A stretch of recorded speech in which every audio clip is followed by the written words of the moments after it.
Hello and welcome to another episode of The Identity Navigator. I am Rohit, and this is a podcast where we make sense of digital security, corporate culture, leadership, and identity and access management. Whether you are new to all this or you have been around the block, we have got you covered with deep dives, insights, trends, and practical tips to keep your system secure. So kick back, relax, and let's figure this out together. In today's episode, we are diving into a fascinating crossover between finance and tech, history and innovation, the story of bearer tokens, and how their design is deeply inspired by an old financial instrument known as the bearer share.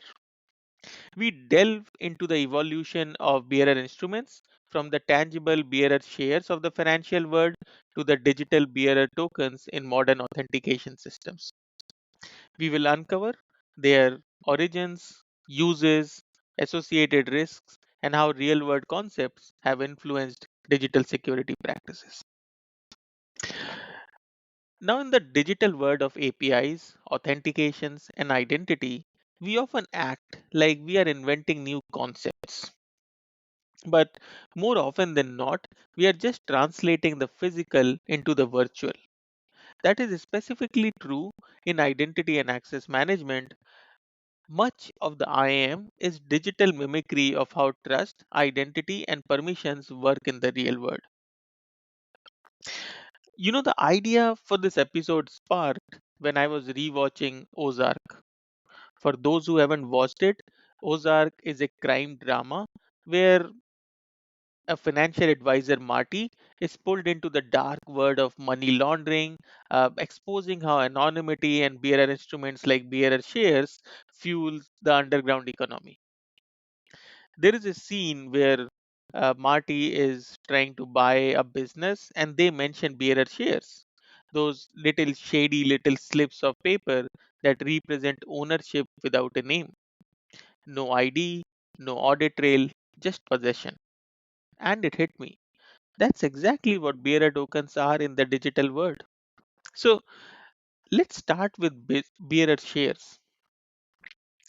Imagine a piece of paper, a stock certificate that says whoever physically holds it owns the company's shares. Think of it like a currency note. Whoever has that $10 note or 10 rupees note or 10 yen note is the owner of that note, right? And they can buy whatever they want to worth the equal amount of money from that. That's bearer share. No names, no IDs, just possession. If you held it, you could sell it, transfer it, or redeem dividends, all without proving who you are. Ownership was anonymous and transferable simply by handing over the document. So you could sell that business to somebody else and you don't have to do any paperwork. You could just hand them the document. So now you understand how important possession would be, right? Whoever possesses that bearer share is essentially the owner of that business. So unlike registered shares, which records the owner details in a ledger, bearer share grants right to whoever possesses the certificate. Now, you might be thinking already about how many things are wrong with it. And this anonymity is so risky. But this anonymity itself made it so attractive for those seeking privacy in their financial dealings. Historically, bearer shares were prevalent in various jurisdictions, including part of Europe and South America. However, their untraceable nature posed significant challenges for regulatory authorities, which was kind of the intent behind it. They became tool for illicit activities such as money laundering and tax evasion. Criminal organizations could transfer large sums anonymously, complicating efforts to track and combat financial crimes. Recognizing these risks, many countries moved to ban or regulate bearer shares. For instance, the United Kingdom abolished them in 2015, so not too far back, through amendments to the Company Act of 2006. prohibiting their issuance and mandating the conversion of existing bearer shares into registered ones. Similarly, Switzerland implemented strict regulations and other nations followed suit, aiming to enhance transparency and prevent misuse. Now, let's bring that into the digital age. And you have bearer tokens. Bearer tokens are pieces of data often issued during authentication that grants access simply by being presented. Whoever holds the token can access the resource, no question asked. Like a concert ticket or a metro pass, possession equals permission. The server doesn't ask, "Who are you?" It simply asks, "Do you have the token?" Now, this is great for statelessness, performance, and simplicity, especially in distributed systems.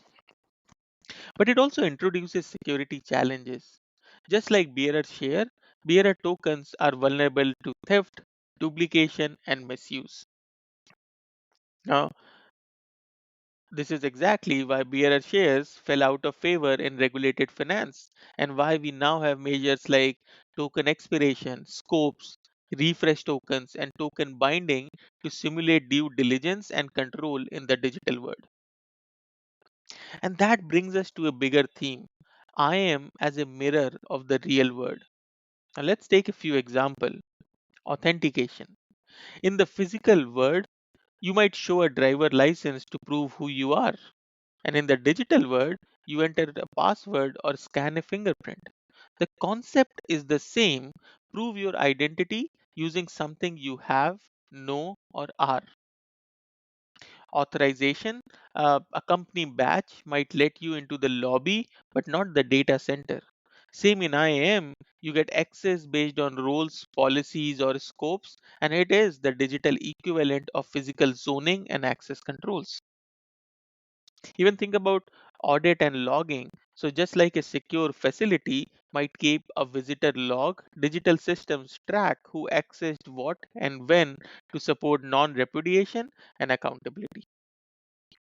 But here is the twist: human intuition is missing in digital systems. In the physical world, a security guard might recognize someone suspicious, ask follow up questions, or deny access based on gut feeling. A web server can do that. So we compensate with technical controls, multi-factor authentication, contextual access decisions, anomaly detections, token lifetime, and more. We don't have the instinct of a seasoned doorman. So we write policies and build systems that try to approximate that level of intelligence using logic, code, and automation. So next time someone talks about bearer tokens or IAM, like it's all abstract tech, remind them this is just us trying to recreate the world we already understand, but potentially one protocol at a time. Now, let's look at the anatomy of a bearer token. So, and the double-edged sword it represents. Now that we have drawn the line from bearer shares in Ozark, and by the way, if you haven't seen it, I highly recommend you to see it. To bearer tokens in our API, let's pop the hood and see what these tokens are actually made of. Actually, you know what? If you are like, I could have a episode dedicated just to Ozark, but uh, I'm missing the point here. Let's come back to the point. So, at their core, a bearer token is just a string, often a JSON web token or JOT. So, the string is an opaque identifier that proves you are authenticated and authorized to do something. Think of it as your hall pass in the digital world, right? So let's take a JOT since it's the most commonly used bearer format in modern web services. A JOT has three parts: header. This says what type of token it is and what algorithm was used to sign it, usually HMAC or RSA. The second part of a JOT is payload. This is where the juicy stuff lives. claims like your user ID, roles, scopes, tenant info, and expiration time. And then the third part would be signature. And this is what keeps the token from being tampered with. It proves the token was issued by a trusted authority. Now put it all together and you get a compact base 64 encoded string that can be passed around in headers, cookies, or even URLs. But here is the catch, and we discussed about it. A bearer token is like cash. Whoever holds it owns it, at least for as long as it's valid. There is no built-in mechanism in the tokens to double check who is using it. If it gets stolen, say through a man in the middle attack, a compromised browser, or poor storage, it could be, or it can be, or it is replayed by the attackers without the system knowing it wasn't you. So while bearer tokens are lightweight and perfect for stateless scalable systems, they also come with a big risk. They are inherently impersonable. So how do we mitigate token theft and how do we bring back more diligence into this process? Now back in the real world, bearer share got phased out or heavily regulated for this exact reason, the lack of traceability. In IAM, we took that lesson to heart and started building ways to wrap diligence around these tokens. So, how do you reduce the risk? By using expiration times, or commonly called as TTL or time to live. So, most bearer tokens are short lived, often 5 to 15 minutes. And if stolen, they have a small window to be abused.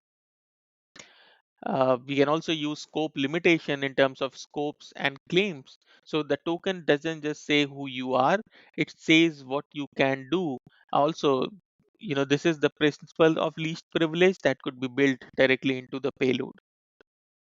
We have all heard of refresh tokens, which are the short-lived access token is paired with a long-lived refresh token, but that one stays secure and is usually only used server side. And modern systems even rotate these tokens to limit reuse. We can also use token binding, right? So this is one of the more advanced defenses which ties the token to the client or device that requested it. Now a stolen token won't work on another machine. Audience and issuer validation. So every token should declare who it's for and who issued it. If those don't match the server's expectation is rejected. We could also use revocation lists and introspections. So while bearer tokens are supposed to be stateless, some systems maintain a central token registry to revoke stolen or misused tokens early. And this, I believe, the next one is the game changer, which is contextual access control. If a token suddenly shows up from a new IP, unusual geolocation, or odd time of day, modern IAM systems flag it or require re-authentication or step-up authentication. Secure transmission, which is always use HTTPS to encrypt communication, preventing token interception. And then last but not the least, in terms of how we reduce the risk of token theft is by using proof of possession tokens. So unlike bearer tokens, these require the holder to prove ownership, adding an extra layer of security. So understanding the relationship between access tokens and bearer tokens is crucial. While all bearer tokens are access tokens, not all access tokens are bearer tokens, right? And this is an audio format, so I'll probably repeat myself just so that we are all on the same page. While all bearer tokens are access tokens, not all access tokens are bearer tokens. Access tokens are credentials used to access protected resources, and bearer tokens are a type of access token that doesn't require further authentication beyond possession. So yes, bearer tokens are inspired by a fast, flexible way of transacting ownership, but unlike bearer to shares, we have the chance in the digital world to wrap them in guardrails, limit their blast radius, and bring the intelligence back in programmatically. Because in IAM, we are just not protecting resources, we are protecting the very concept of trust. And in some cases, we are defining the concept of trust by our standards. So let's keep building on this theme and let's layer in a few concepts like an OAuth flow example to show bearer token use in action. Let's look into a zero trust mindset to frame how we think about bearer tokens today. And then let's look into a PAM or a CyberArk relevant perspective on secrets and session security. So let's take a real or everyday example. Imagine you are logging into a cloud based app, say a web based productivity suite like Google Workspace or Microsoft 365. Behind the scenes, an OAuth 2.0 authorization flow is kicking off. So, what's happening there? You authenticate with the identity provider like an Okta or Entra ID. Once you are authenticated, the identity provider issues a short lived bearer token. This token is sent to the app, which is called the relying party, as proof that this user has logged in and is allowed access. The app doesn't need to recheck your password, talk to the IDP every time, or maintain session state. It trusts the token. But if the token is intercepted or reused, it's pretty much game over, unless we have got protection in place. And that is where zero trust architecture comes in. Zero trust tells us never trust, always verify. So even if a user shows up with a valid token, we ask, is this the usual device? Is this location expected? Is there malware running on this session? Should we step up authentication?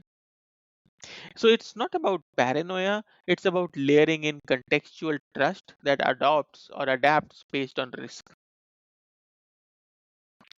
Let's look into CyberArk's view on protecting the crown jewels. And this is pretty much in line with other major privileged access management solutions as well. Let's take this from a SaaS logins to infrastructure and applications, the kind of word where CyberArk or beyond trust of the word operates in. In privileged access and secrets management, bearer tokens and session credentials are everywhere, injected into workloads used by automation scripts rotated for humans and machines. And this is where a PAM tool plays a huge role. Just in time access, no standing privileges. You get a token when you need it and it expires fast. Session isolation. Even if a token is compromised, the attacker is in a monitored and bounded session. You can replay it, audit it, or shut it down. Secrets management. No more hard coding bearer tokens or credentials in code or config files. Instead, apps pull short lived tokens from a secure vault on demand. And then identity centric controls where every token request is tied to a known identity, human or non-human, and those identities are continuously evaluated for risk. So even though a bearer token is done by design, it doesn't know who is using it. Our systems around it can be smart. So what started in Ozark as a shady bearer share deal led us here to bearer tokens, OAuth flows, zero trust layers, and vault backed access to the cloud. Bearer tokens are inspired by a fast, flexible way of transacting ownership. But unlike bearer shares, we have the chance in the digital world to wrap them in guardrails, limit their blast radius, and bring the intelligence back in. It's all proof that IAM isn't just about new tech, it's about ancient trust models modernized for digital systems. Now, let's look into bearer tokens and how do they tie back into trust engineering and the future of IAM, specifically in the age of AI. That trust in the digital world has to be engineered piece by piece. Because while in the real world, we can look someone in the eye, read body language, sense hesitation, none of them exists online. That human signal is missing. Bearer tokens, like bearer shares, remind us that possession is not equal to identity. That's a huge blind spot. And so everything in IAM has become about rebuilding human judgment in digital systems. Now, here is the big thought. As we move into the age of AI, the next evolution of IAM is not just about access control, it's about simulating human intelligence to make real time trust decisions. No. So, too many words there. Let's unpack that. So, what was IAM in the past? We used static policies like if a user is in group X, allow action Y. This was simple, this was deterministic, and this was binary. Yes or a no. IAM today, we add context, device fingerprinting, geolocation, anomaly detection. Still reactive, but smarter. IAM of tomorrow with AI, we start asking, does this behavior match this identity's known pattern? Does this access request align with what others in the same role do? Can I predict when a user is likely compromised before it's too late? This is I am that thinks. I am that reasons. I am that evolves, just like humans do when they build trust. So, in the same way AI learns languages by observing patterns in word, it will soon learn trust by observing patterns in behavior, access, and risk. Now, bearer tokens won't disappear. They are too efficient, but we will wrap them in layers of AI driven checks.